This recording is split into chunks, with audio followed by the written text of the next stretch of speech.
Medicaid is supposed to be a safety net for individuals who truly need help: seniors, low-income kids, and individuals with disabilities.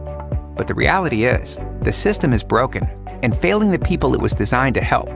Today, more than 650,000 individuals are languishing on Medicaid waiting lists nationwide. And at least 21,904 individuals on these waiting lists have died in expansion states since Obamacare began.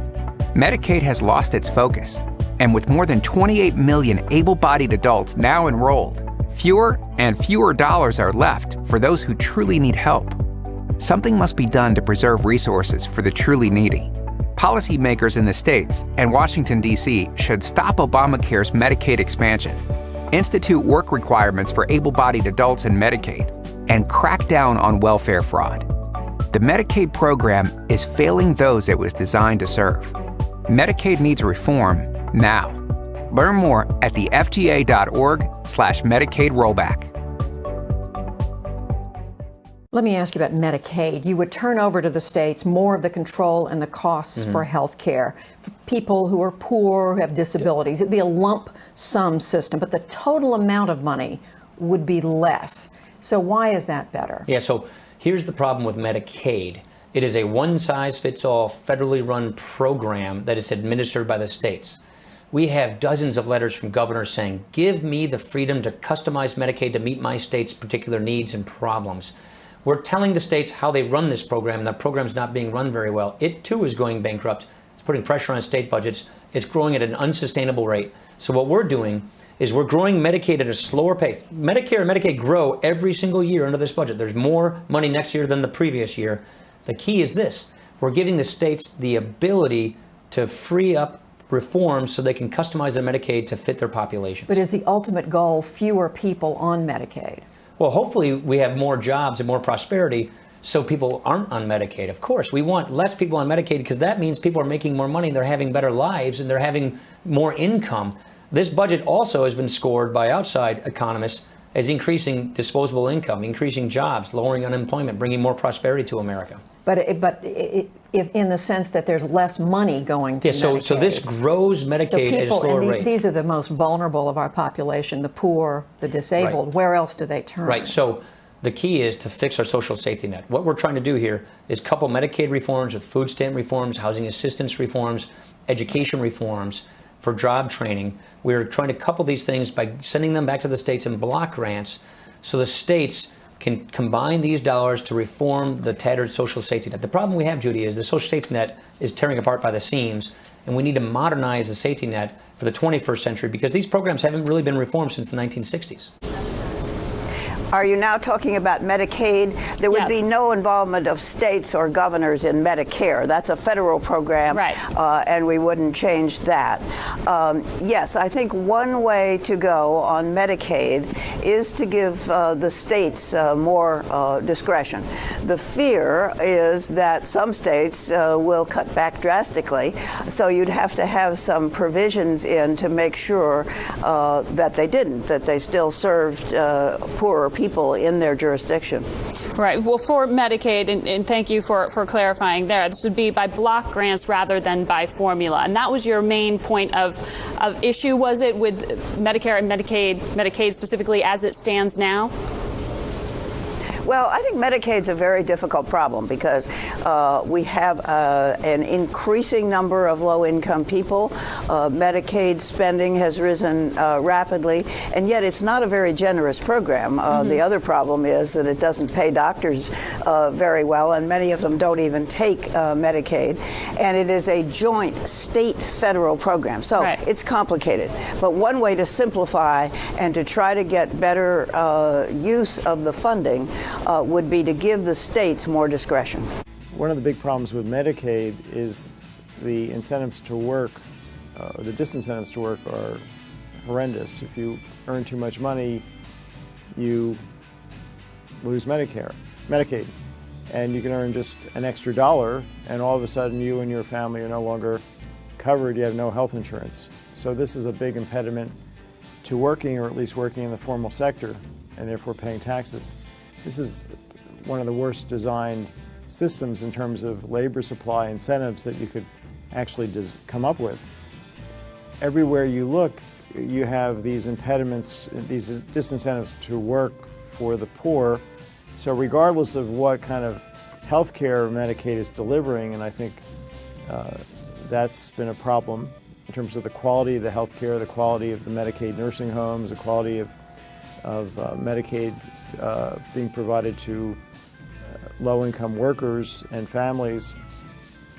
Even apart from that, just the way it was designed in terms of giving people this benefit, but then clawing it back in such a aggressive way so that people really have no incentive to work at some point or earn much money at all. That's a terrible sin, and politicians have let this go. You would think that the people that hate the poor could not come up with a better system. Part of the problem that we have in healthcare is that we're using insurance to pay for oil changes in our car. If we did that, insurance would cost so much more. We're using insurance to pay for just the most routine of visits, and that is just not a reasonable way to do. That's not insurance, that's prepayment of healthcare. I think the government can play a role, but it has to be a modified one. It has to be a role in which bureaucrats do not pretend to be physicians, in which the government does not tell a physician what to do and how to do it and whether to do it. It has to be just a background of helping people who can't quite afford the expense of medical care as it has evolved, which can be very expensive. Hospitalizations are very expensive. Hospital administrators earn millions of dollars a year. You know, it isn't doctors who are earning the high money, it's really the hospital administrators who earn more. And this all figures into how much an insurance company is going to have to pay per patient when they become ill. If the government can limit its role to helping those patients who really can't afford not being with the government, and let there be some kind of a deductible, or let the doctors not charge for a portion, you know, be reasonable about this so that everybody can receive health care, then I think it can work. So a couple of notes in response to the Medicare for All shtick. So this is Bernie Sanders shtick, obviously. The problem with Medicare for All is that when people say that it's affordable, this is affordable to the person who has the Medicare. It is not affordable to the country. In fact, it is so unaffordable to the country that the state of California was a nut job leftist state, just refused to even pass Medicare for All because it would have immediately doubled the debt.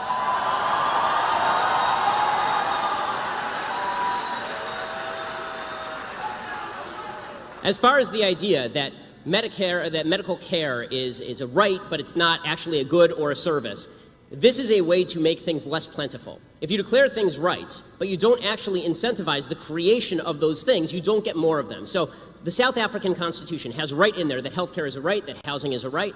The fact is that you don't have good housing or healthcare in South Africa because just declaring things rights does not make them appear. What makes more things appear is a market-based system that creates more doctors, that creates more medical care, that creates more incentive for people to join up.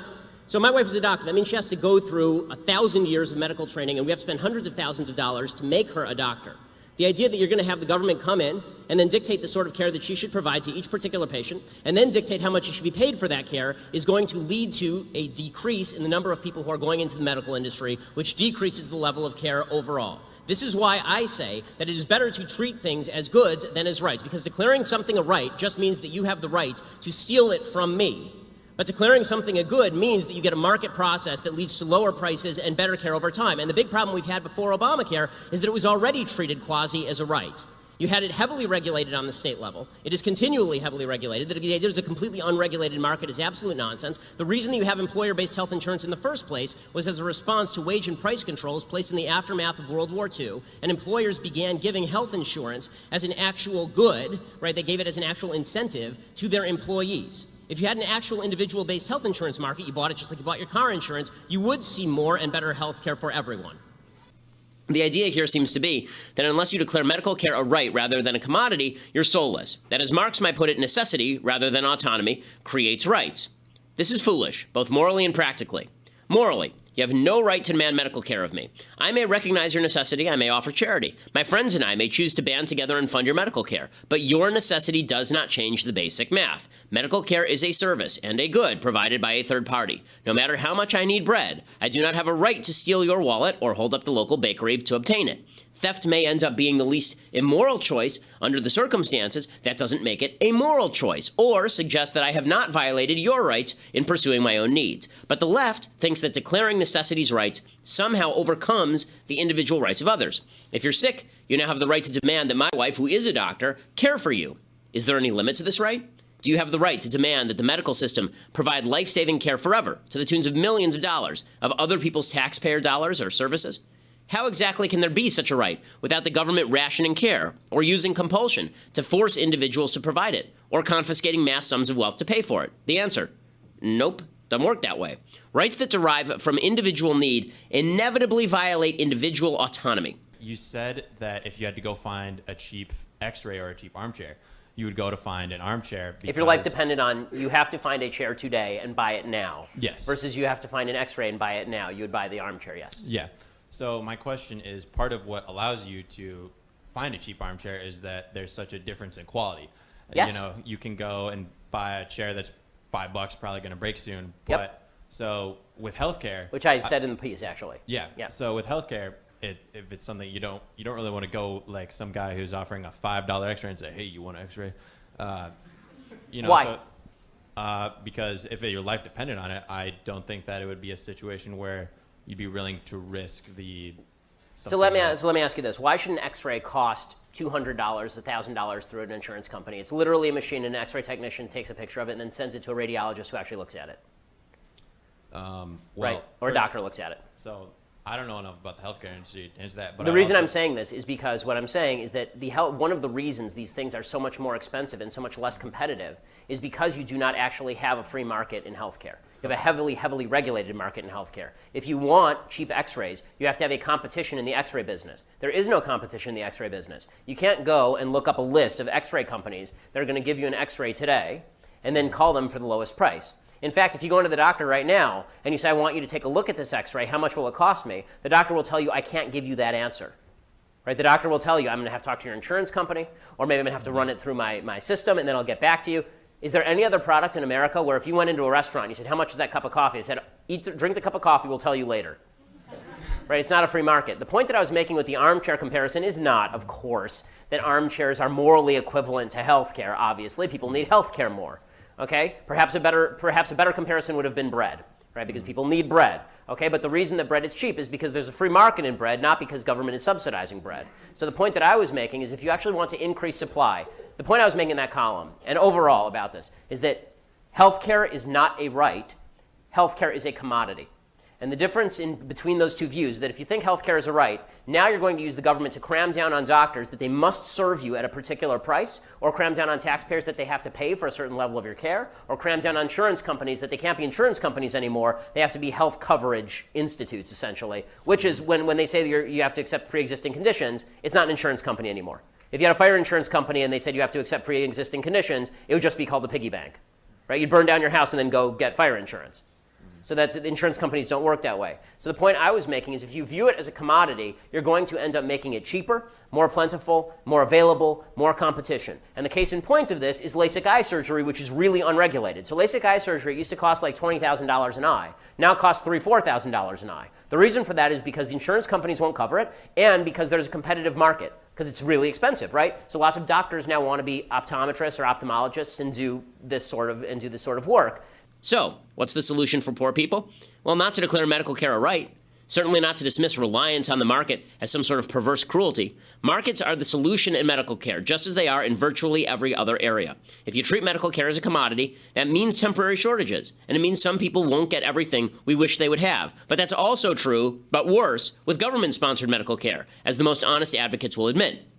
And whereas government-sponsored medical care requires a top-down approach that violates individual liberties, generates over-demand and cautious supply, markets prize individual liberties. They reduce demand. You don't demand more of what you have to pay for. And they heighten supply through profit incentive.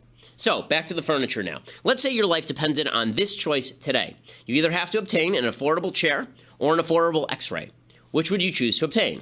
Well, if you're not stupid, you choose the chair. That's because there are lots of types of chairs, produced by scores of different companies, widely distributed. You could buy a $15 folding chair or $1,000 antique without the slightest difficulty. By contrast, to obtain an x-ray, you'd have to work with your insurance company, wait for an appointment, and then haggle over price. Why? Because the medical market is way more regulated, thanks to the widespread perception that healthcare is a right than the chair market.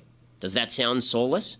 True soullessness is depriving people of the choices they require because you're more interested in patting yourself on the back by inventing rights than by incentivizing the creation of goods and services. In healthcare, we could use a lot less virtue signaling and a lot less government. Or we could just read Bernie Sanders' tweets while we wait in line for a government-sponsored surgery, dying, presumably, in a decrepit chair.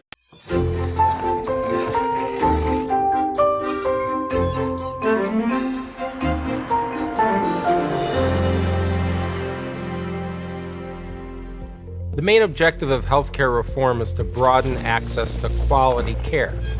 Instead of expanding government programs and subsidies, the direct pathway rests on reducing the cost of care itself. This requires creating conditions long proven to bring down prices while improving quality, incentivizing consumers to seek value, increasing the supply of care, and stimulating competition. First, equip and incentivize consumers to consider price. Critics often claim this is unrealistic. How can you shop around from the back of an ambulance? But emergency care represents only 6% of health spending. For privately insured adults under age 65, almost 60% of expenditures is for outpatient care. For the top 1% of spenders responsible for more than a quarter of all health expenditures, a full 45% is outpatient. Studies from MRI and outpatient surgery show that when patients are motivated to consider prices, prices come down by almost 20%. And we may not even need legislation to force the visibility of prices. The most compelling motivation for doctors and hospitals to post their prices would actually be their understanding that they are suddenly competing for price-conscious patients who control the money. Obamacare moved in the opposite direction. Its extensive coverage requirements and misguided subsidies encouraged bloated coverage and furthered the counterproductive idea that insurance should minimize all out-of-pocket payment. When insurance pays the tab, patients have little reason to consider costs, and doctors don't need to compete on price. Effective reform would put patients in charge of their own spending while giving them a way to gain from paying less. One essential component is widely available high-deductible insurance plans with fewer coverage mandates and cheaper premiums. Higher deductibles require direct patient payments for care up to the level of the deductible. A second highly effective tool to motivate patients to care about price is large, liberalized health savings accounts, or HSAs. Tax-sheltered HSAs typically pay for non-catastrophic expenses which form the bulk of medical care. And better than tax deductions, HSAs actually incentivize saving. And when people have savings to protect in HSAs, the cost of medical care comes down without any harmful impact on their health. Large HSAs should be available to everyone, and that includes seniors on Medicare, because they're the biggest users of healthcare. Motivating seniors to seek value is really crucial to driving prices lower. Raising maximum contributions to HSAs, allowing the HSAs to be used for the account holder's elderly parents, and permitting rollovers to surviving family members are additional important reforms to consider. Second, increase the supply of medical services to stimulate competition. In large part, this means removing barriers, like unnecessary scope of practice limits on qualified nurse practitioners and physician assistants. When clinics staffed by nurse practitioners and physician assistants provide simple primary care, like vaccinations, blood pressure monitoring, treating routine infections, that care is 30 to 40% cheaper than when given by a doctor, and patients are highly satisfied. Medical school graduation numbers have stagnated for almost 40 years, and residency training programs have limited the supply of doctors, despite known projections of shortages. This is anti-consumer. National MD licensing would help telemedicine proliferate across state lines. Finally, an often overlooked problem is the unlimited income tax write-off for health expenses. This encourages higher demand for care, regardless of cost, while distorting insurance into covering almost all services. Remember, in other countries, governments hold down costs by limiting medical care, limiting drugs, and limiting technology, and they get the expected results: long waits and worse medical outcomes, particularly for the poor, who are the only ones unable to circumvent those systems. We should consider a different approach here. Let's create incentives and eliminate harmful regulations to reduce prices so that high-quality care becomes affordable for everyone.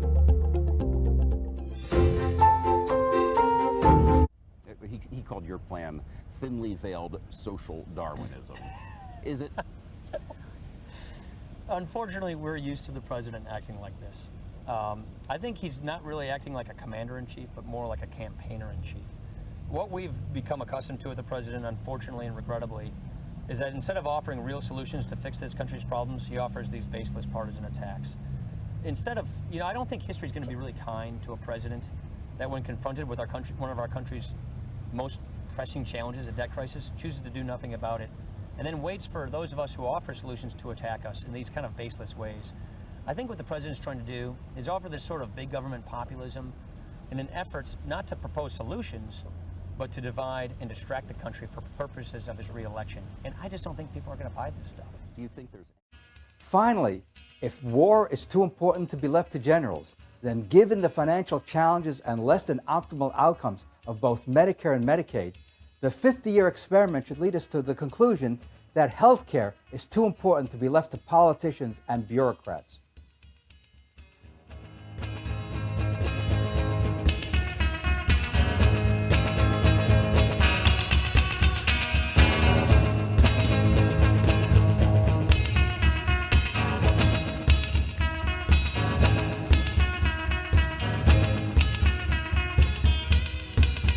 Do you have a difference in opinion about the social compact between this country and its citizens?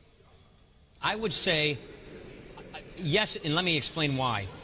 We believe that we need to repair our social safety net. We very much believe we have to have one, and that the social safety net needs to adapt to the 21st century, and that the goal of our social safety net should not be to keep people on welfare, but to get people back on their feet into lives of self-sufficiency. This is why we're saying, let's take a look at the fact that we got 49 different job training programs spread across 9 different agencies. Let's collapse them into a career scholarship so people can use that to go back to school, to get job training, to go back into a career.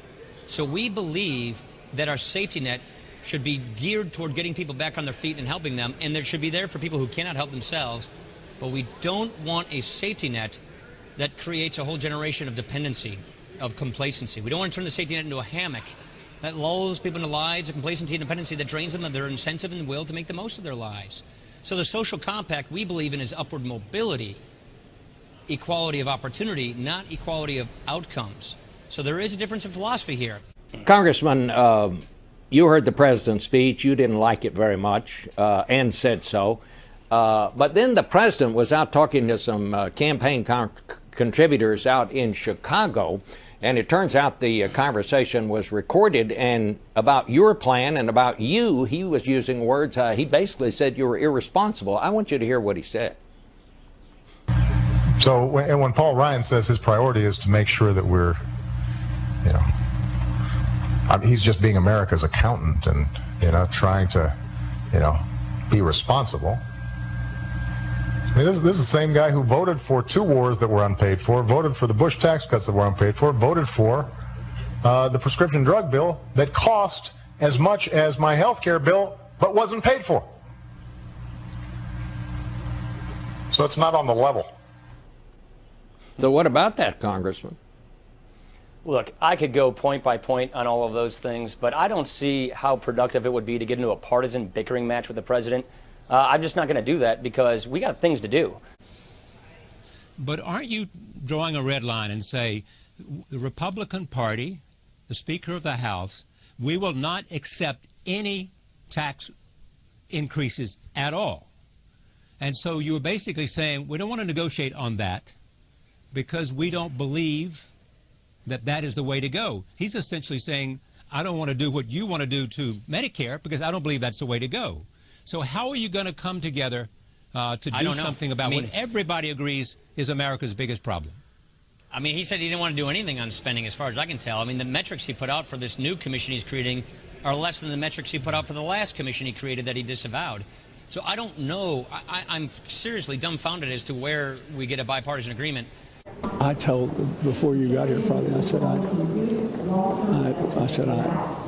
glad we won this race in New York, but I hope the Democrats don't use it as an excuse to do nothing. No, but here's my point. If the main question is going to be what do we do about Medicare costs, any proposal that Paul makes will be painted factually from the perspective of those who disagree with it as cutting benefits over the long term. Paul, I don't think you disagree with that. That there is a political vulnerability to doing anything that tinkers with Medicare, and that's probably the biggest savings that are obtained through Paul's plan. And I raise that not because we shouldn't have a serious discussion about it. I raise that because we're not going to be able to do anything about any of these entitlements if what we do is characterize whatever proposals are put out there as, well, you know, that's the other party is being irresponsible. The other party's trying to hurt our senior citizens. That the other party is doing X, Y, Z. That's why I say if we're going to frame these debates in ways that allow us to solve them, then we can't start off by figuring out A, who's to blame, B, how can we make the American people afraid of the other side? And unfortunately, that's how our politics works right now. That's how a lot of our discussion works.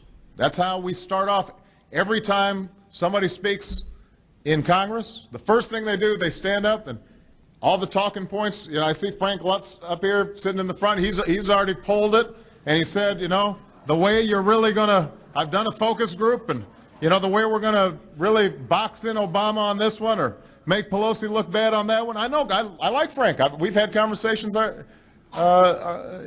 between Frank and I, but that's how we operate. It's all tactics. And it's not solving problems.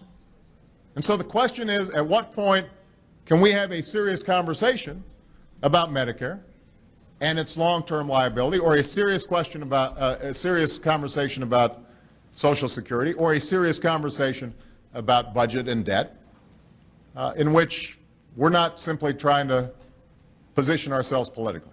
That's what I'm committed to doing. We won't agree all the time in getting it done, but I'm committed to doing it.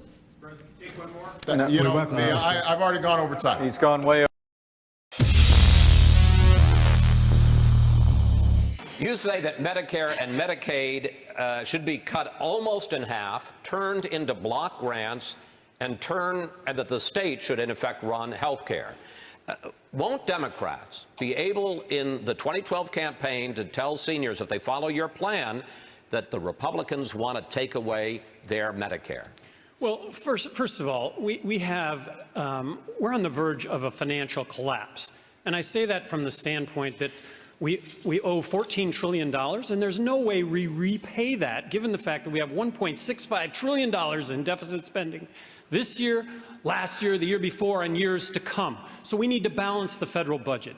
And to do that, we need to start out by talking about Medicaid and Medicare. And I think by cutting Medicaid and Medicare by 43%, block granting the states 50 laboratories of innovation, all out in this notion of best practices, would in fact develop best practices for the delivery of health care to the poor and those over 65. And that if we don't do this, we're going to find ourselves bankrupt, which is where we're finding ourselves. In New Mexico, as governor of New Mexico, Medicaid was fee for service. I changed that to managed care. It was a 25% savings. If I would get Medicare, I could have implemented that same 25% savings. Federal government do away with the mandates and the strings, 43% doable. Thank you, sir.